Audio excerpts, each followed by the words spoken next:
തിരുമേനി എം ജോസഫിന്റെ ചുമതലയേറ്റതിന് ശേഷം കുട്ടികളുമായി പഠിക്കുന്ന വിദ്യാർത്ഥികളുമായി പല സമയത്തും അവരുമായിട്ട് ഒന്ന് ഇൻട്രാക്ട് ചെയ്യാനും അവരുമായിട്ടൊരു ഓപ്പൺ ചർച്ചയൊക്കെ ചെയ്തതൊക്കെ സോഷ്യൽ മീഡിയയിലൊക്കെ പലയിടത്തും നമ്മൾ വീഡിയോ ഒക്കെ നമ്മൾ കണ്ടിട്ടുണ്ട്. ഒരു പ്രാവശ്യം ഞങ്ങൾ വന്ന് ഷൂട്ട് ചെയ്തിട്ടുണ്ട്. അപ്പോൾ അതിലൊരു കുട്ടി ഒരു കുസൃതി ചോദ്യം ചോദിച്ചതുപോലെ ഞാൻ തിരുമേനിയോട് ചോദിക്കാം, തിരുമേനി എന്തെങ്കിലും കൊച്ചുനാളിൽ അച്ഛനാവുന്നതിന് മുമ്പ് ഞാനൊരു അച്ഛനാവും, ഞാനൊരു തിരുമേനിയാവും, ഞാനൊരു ഭദ്രാസനാധിപനാവും എന്നൊരു ചിന്ത തിരുമേനിയുടെ മനസ്സിലുണ്ടായിട്ടുണ്ടോ? തിരുമേനിയും ഭദ്രാസനാധിപനാകും എന്നുള്ളൊരു ചിന്ത ഉണ്ടായിട്ടില്ല. പക്ഷേ അച്ഛനാകും എന്നുള്ളൊരു ചിന്ത എൻ്റെ ഓർമ്മയായ സമയം മുതൽ എൻ്റെ ഉള്ളിലുണ്ടായതാണ്. അത് പല സാഹചര്യങ്ങൾ കൊണ്ടുണ്ടായതാണ്. ഒന്ന്, എൻ്റെ കുടുംബം എന്ന് പറയുന്ന ഒരു വൈദിക പാരമ്പര്യമുള്ള കുടുംബമാണ്. അഭിനന്ദനായ ദാനിയേൽ മാർ പീലക്സിനോസ് തിരുമേനി എൻ്റെ വല്യപ്പൻ്റെ സഹോദരനാണ്. ധാരാളം വൈദികർ എൻ്റെ കുടുംബത്തിലുള്ളതാണ്. അപ്പം അങ്ങനെ വൈദിക പാരമ്പര്യമുള്ളത് കൊണ്ടും വൈദിക സാന്നിധ്യമുള്ളത് കൊണ്ടും ആദ്യത്തെ കാഴ്ചകളിലും ഒക്കെ നമുക്ക് നമ്മുടെ മനസ്സിലേക്ക് കടന്നു വന്ന ഒന്നാണ് പൗരോഹിത്യം. എനിക്ക് തോന്നുന്നു ഞാനൊരു 5ാം ക്ലാസ് ആയപ്പോൾ തന്നെ, അതിനു മുമ്പ് തന്നെ ആയിരിക്കും, എങ്കിലും ഏറ്റവും കുറഞ്ഞ 5ാം ക്ലാസ്സിൽ പഠിക്കുന്ന സമയത്ത് തന്നെ വൈദികനാകണമെന്ന് ആഗ്രഹിച്ച ഒരാളാണ്. അതിന് വേണ്ടതായിട്ടുള്ള ഒരു അന്തരീക്ഷം എൻ്റെ സ്വന്തം കുടുംബത്തിലും എൻ്റെ പള്ളിയിലും ഒക്കെ സൃഷ്ടിക്കപ്പെട്ടു എന്നുള്ളത് വളരെ ഞാൻ ദൈവത്തെ നന്ദി നിറഞ്ഞ ഹൃദയത്തോടെ സ്തുതിക്കുന്ന കാര്യമാണ്. അതുമാത്രമല്ല, ഞാൻ ജനിച്ചു വളർന്ന മാത്തൂർ എന്ന് പറയുന്ന ഗ്രാമം, അവിടെ ഹിന്ദുക്കളും ക്രിസ്ത്യാനികളും മാത്രമേ ഉള്ളൂ. അവരും അറിഞ്ഞിരുന്നു ഇത് വൈദികനാകുവാനായിട്ടുള്ള യാത്രയിലാണ് എന്നുള്ളത്. അതുകൊണ്ട് ഞാൻ എപ്പോഴും പറയും, ദൈവവും പള്ളിയും കുടുംബവും ഒക്കെ കഴിഞ്ഞാൽ എന്നെ സംരക്ഷിച്ച് നിർത്തിയത് എൻ്റെ നാട് തന്നെയാണ്. ഞാൻ പോകാൻ പാടില്ലാത്ത സ്ഥലങ്ങളിൽ, ഞാൻ കാണുവാൻ പാടില്ലാത്ത കാര്യങ്ങളിൽ നിന്നൊക്കെ എന്നെ സംരക്ഷിച്ച് നിർത്തിയ എൻ്റെ ഗ്രാമം, ഇതൊക്കെ ചേരുമ്പോഴാണ് നമ്മൾ ഒരു വൈദികനാകുന്നത്. മെത്രാനാകണമെന്ന് യാതൊരു ചിന്തയും ഇല്ലാത്ത, എന്ന് പറഞ്ഞാൽ 25ാമത്തെ വയസ്സിൽ അവിവാഹിതനായ പുരോഹിതനായ ഒരാളാണ്. എൻ്റെ ഒരു വൈൽഡ് തോട്ടിൽ പോലും മെത്രാൻ സ്ഥാനത്തെക്കുറിച്ച് അന്ന് ചിന്തിക്കുവാനേ നമുക്ക് കഴിയുന്നില്ല.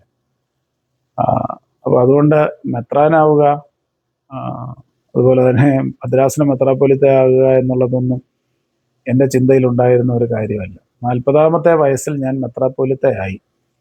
അതും ആദ്യമായിട്ടാണ് ആ സമയത്ത് സഭ തീരുമാനിക്കുന്നത്, മാനേജിംഗ് കമ്മിറ്റിയിൽ തീരുമാനിക്കുന്നത്, മെത്രാൻ സ്ഥാനാർത്ഥിക്ക് 40 മുതൽ 55 വയസ്സ് വരെയുള്ള പ്രായത്തിലാണ് ഇതിന് നിൽക്കാൻ സാധിക്കുന്നത് എന്നുള്ളത്.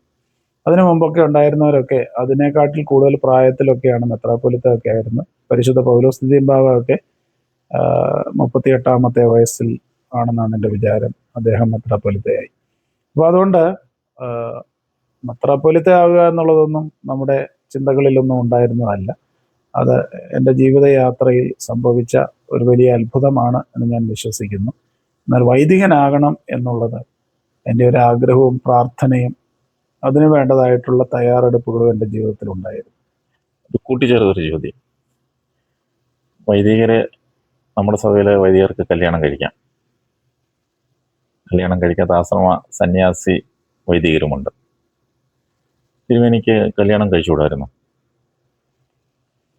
ഇത് ഞാൻ പറയുമ്പോൾ എന്നെ പുകഴ്ത്തുവാനോ ബോസ്റ്റ് ചെയ്യുവാനോ പറയുന്നൊരു കാര്യമല്ല. ഞാൻ എൻ്റെ യൗവനകാലത്ത് കോളേജിൽ പഠിക്കുന്ന സമയത്തൊക്കെ വളരെയധികം സ്ട്രഗിൾ ചെയ്ത്, എൻ്റെ ആത്മീയ ജീവിതത്തിൽ സ്ട്രഗിൾ ചെയ്തൊരു കാലഘട്ടമാണ് അത്. ദൈവവും ഞാനുമായിട്ടുള്ള എൻ്റെ ബന്ധത്തിൻ്റെ ഒരാഴത്തെക്കുറിച്ചുള്ളൊരു സ്ട്രഗിളായിരുന്നു. പക്ഷെ ഞാൻ കോളേജ് കഴിഞ്ഞപ്പോഴേക്കും യേശുക്രിസ്തു എൻ്റെ ഒരു പ്രഥമ പരിഗണനയായി, ഫസ്റ്റ് പ്രയോറിറ്റിയായി. സഭയും എൻ്റെ ഒരു പരിഗണനയായി. അങ്ങനെ ദൈവം യേശുക്രിസ്തുവുമായിട്ടുള്ള എൻ്റെ ഒരു ആത്മബന്ധം ഒരു വല്ലാത്ത ചോദ്യം ചോദിക്കുവാനായിട്ട് എന്നെ പ്രേരിപ്പിച്ചു. ആ ചോദ്യം ഞാൻ എന്നോട് ചോദിച്ച ഒരു ചോദ്യമാണ്. എനിക്ക് വേണ്ടി മരിച്ച യേശുക്രിസ്തുവിന് വേണ്ടി ഞാൻ എന്ത് ചെയ്യുമെന്നുള്ളതായിരുന്നു എൻ്റെ ചോദ്യം. ശരിക്കും ആ ചോദ്യത്തിൻ്റെ ഒരു ഉത്തരമാണ് എൻ്റെ ഈ ജീവിതം. ഞാൻ അവിവാഹിതനായി ദൈവത്തെ സേവിക്കുവാനായിട്ട് ഇറങ്ങുമെന്നുള്ളൊരു തീരുമാനം സെമിനാരിയിൽ പഠിക്കുന്ന സമയത്ത് ഏതാണ്ട് ഒരു 4 വർഷക്കാലം രാവിലെയും വൈകിട്ടും സെമിനാരി ചാപ്പലിൽ പ്രാർത്ഥിച്ച ഒരു പ്രാർത്ഥന. അത് ആ പ്രാർത്ഥന പ്രാർത്ഥിക്കുവാനായിട്ട് എന്നെ പ്രേരിപ്പിച്ചതും പഠിപ്പിച്ചതും ഭാഗ്യസ്മരണാർഹനായ ഗീവർഗീസ് മാർ ഒസ്താത്യോസ് തിരുമേനിയാണ്. ഫസ്റ്റ് ഇയറിൽ പഠിക്കുന്ന ഒരു സമയത്ത് തിരുമേനിയുടെ മുറിയിൽ ചെന്നിട്ട് ഇങ്ങനെ തിരുമേനിയോട് ഞാൻ പറഞ്ഞു, തിരുമേനി, എൻ്റെ മനസ്സിലൊരു വലിയ സംഘർഷമാണ്, വിവാഹം കഴിക്കണോ വിവാഹം കഴിക്കണ്ടായോ. തിരുമേനി അന്ന് എന്നോട് പറഞ്ഞൊരു പ്രാർത്ഥനയാണിത്: ദൈവമേ, ഞാൻ വിവാഹിതനാകണമെന്നാണ് നീ ആഗ്രഹിക്കുന്നതെങ്കിൽ ആ ആഗ്രഹം എനിക്ക് എപ്പോഴും തരണമേ. ഞാൻ അവിവാഹിതനാകണമെന്നാണ് നീ ആഗ്രഹിക്കുന്നെങ്കിൽ അതിനുള്ള ആഗ്രഹം എനിക്ക് എപ്പോഴും തരണമേ എന്ന് തിരുമേനി എന്നെ അങ്ങനെ ഒരു പ്രാർത്ഥന പറഞ്ഞു പഠിപ്പിച്ചു. ഞാൻ സെമിനാരിയിലെ രാവിലെയും വൈകിട്ടുമുള്ള മെഡിറ്റേഷനിൽ ഈ പ്രാർത്ഥന എപ്പോഴും പ്രാർത്ഥിക്കുമായിരുന്നു. 4-ാം വർഷമായപ്പോഴേക്കും ഞാൻ തീരുമാനമെടുത്തു, ഞാൻ വിവാഹിതനാകുന്നില്ല എന്നുള്ളത്. ഇതിൻ്റെയൊക്കെ അടിസ്ഥാന കാരണം എന്താണെന്ന് ചോദിച്ചാൽ, അതെനിക്ക് ഒരു സന്ദേശമായി എന്നെ കേൾക്കുന്ന എല്ലാവരോടും പറയുവാനായിട്ടുള്ളത്: എൻ്റെ ദൈവം യേശുക്രിസ്തു, എൻ്റെ രക്ഷകൻ, എനിക്ക് വേണ്ടി മരിച്ചു. കാൽവറിയിൽ യാഗമായി. ഞാൻ അവനെന്ത് പ്രതിപകരം കൊടുക്കും? ഞാൻ അവന് കൊടുക്കാൻ സാധിക്കുന്നത് എൻ്റെ ജീവിതം തന്നെയാണെന്നുള്ളൊരു തീരുമാനമാണ്. ഞാനതിൻ്റെ പൂർത്തീകരണത്തിലൊന്നും ആയിട്ടില്ല. ഞാൻ വളരെയധികം ഇപ്പോഴും ആത്മീയമായി സ്ട്രഗിൾ ചെയ്യുന്ന ഒരാളാണ്. എങ്കിലും എൻ്റെ തീരുമാനത്തിൻ്റെ പിന്നിൽ എൻ്റെ ദൈവത്തോടുള്ള എൻ്റെ സ്നേഹവും എൻ്റെ കടമയും കടപ്പാടും ഒക്കെയാണ് എന്ന് പറയുന്നതിൽ എനിക്ക് യാതൊരു മടിയുമില്ല. തിരുമേനിക്കൊരു പഠിക്കുന്ന സമയത്ത്, വൈദ്യ സെമിനാരി പഠിക്കുന്ന സമയത്ത് ആരായിരുന്നു ഒരു റോൾ മോഡൽ മെത്രാപ്പൊലീത്തമാരിൽ?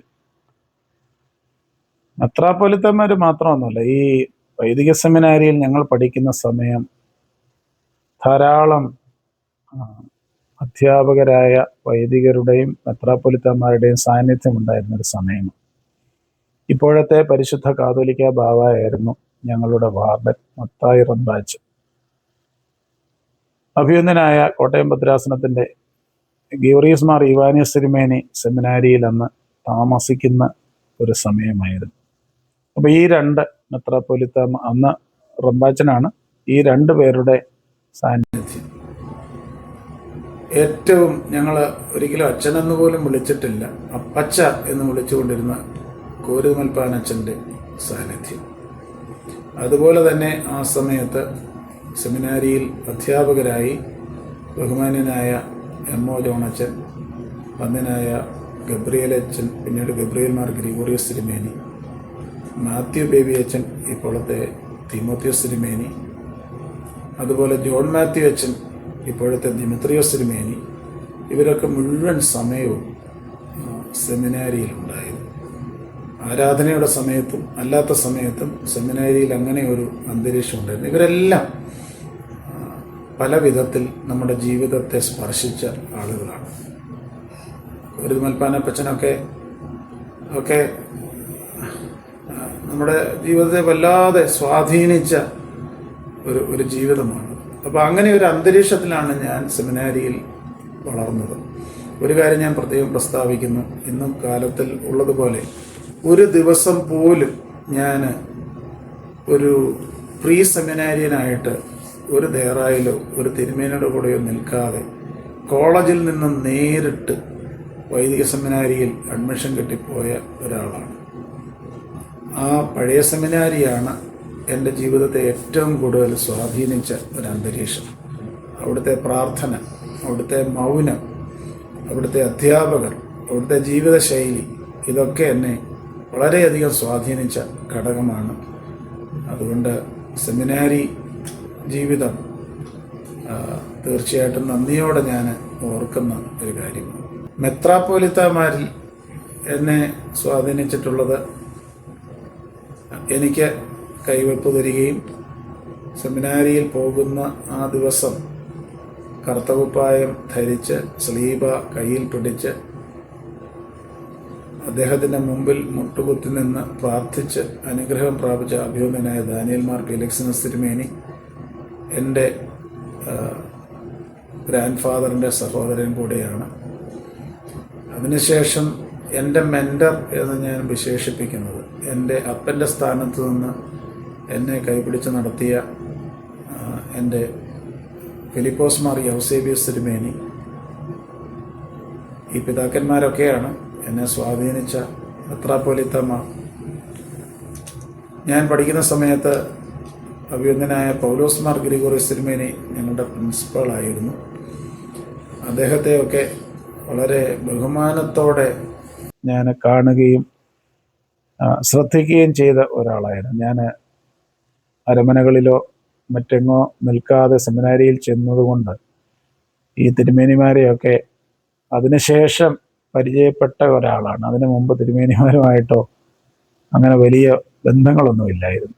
പക്ഷെ ഇവരൊക്കെ എൻ്റെ ജീവിതത്തെ സ്വാധീനിച്ച ആളുകളാണ്. ഓക്കെ, അവസാനമായി ഒരു ചോദ്യം കൂടെ. തിരുമേനി മേൽപ്പെട്ട സ്ഥാനത്തേക്ക് വന്നു. ബാംഗ്ലൂരിലായിരുന്നു 13 വർഷം. തിരിച്ച് മാതൃ ഇടവക ഉൾപ്പെടുന്ന തുമ്പോൺ ഭദ്രാസനത്തിൽ വന്നിട്ട് എനിക്ക് തോന്നുന്നു 3 വർഷം. ഈ 3 വർഷത്തിനുള്ളിൽ തിരുമേനി വന്നതിന് ശേഷം തുമ്പോൺ ഭദ്രാസനത്തിൽ തിരുമേനി ഹാപ്പിയാണോ, സംതൃപ്തനാണോ? ഒരു വല്ലാത്ത ചോദ്യമാണത്. ഈ സംതൃപ്തി എന്ന് പറയുന്നതിന് വിവിധ തലങ്ങളുണ്ടല്ലോ. ഞാൻ ഇടവക ശുശ്രൂഷയിൽ സംതൃപ്തനാണ്. എന്നാൽ എല്ലാ വ്യക്തികൾക്കും, പ്രത്യേകിച്ച് ഒരു സന്യാസി എന്നുള്ള നിലയിൽ, നമുക്കൊരു പേഴ്സണൽ സ്പേസും പേഴ്സണൽ സമയവും അത്യാവശ്യമാണ്. തുമ്പോൺ ഭദ്രാസനത്തിൽ വന്ന് എനിക്കത് ലഭ്യമല്ല എന്നുള്ളതാണ് എൻ്റെ ഇന്നത്തെ ദുഃഖം.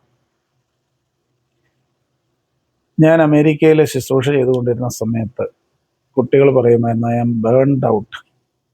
എനിക്കന്നത് അതിൻ്റെ അർത്ഥമൊക്കെ എനിക്കറിയാമായിരുന്നെങ്കിലും തുമ്പോൺ ഭദ്രാസനത്തിൽ വന്നതിന് ശേഷമാണ് അതിൻ്റെ കൃത്യമായ അർത്ഥം എനിക്ക് മനസ്സിലായത്. I am burned out.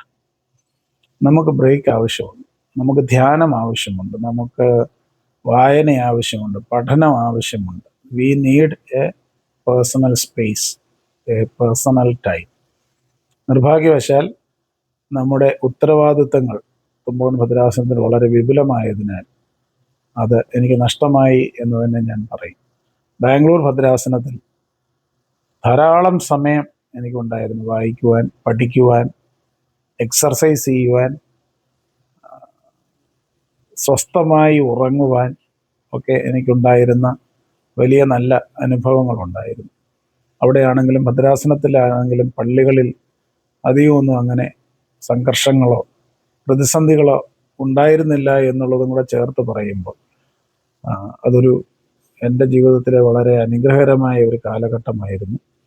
തുമ്പോൺ ഭദ്രാസനത്തിൽ വളരെ സാധ്യതകളുള്ള, ചെയ്യുവാനാണെങ്കിൽ ധാരാളം ജോലികൾ ചെയ്യുവാനായിട്ടുള്ള ഒരു ഭദ്രാസനമാണ്.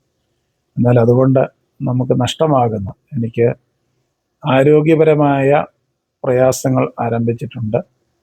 കൃത്യസമയത്ത് ഉറക്കം നടക്കുന്നില്ല, കൃത്യസമയത്ത് ഭക്ഷണം കഴിക്കുവാനായിട്ട് സാധിക്കുന്നില്ല. അതുപോലെ തന്നെ ധാരാളം സംഘർഷങ്ങളും ടെൻഷനുകളും അഭിമുഖീകരിക്കേണ്ടതായിട്ട് വരുന്നുണ്ട്. അതാണ് ഞാൻ കണ്ട വ്യത്യാസം.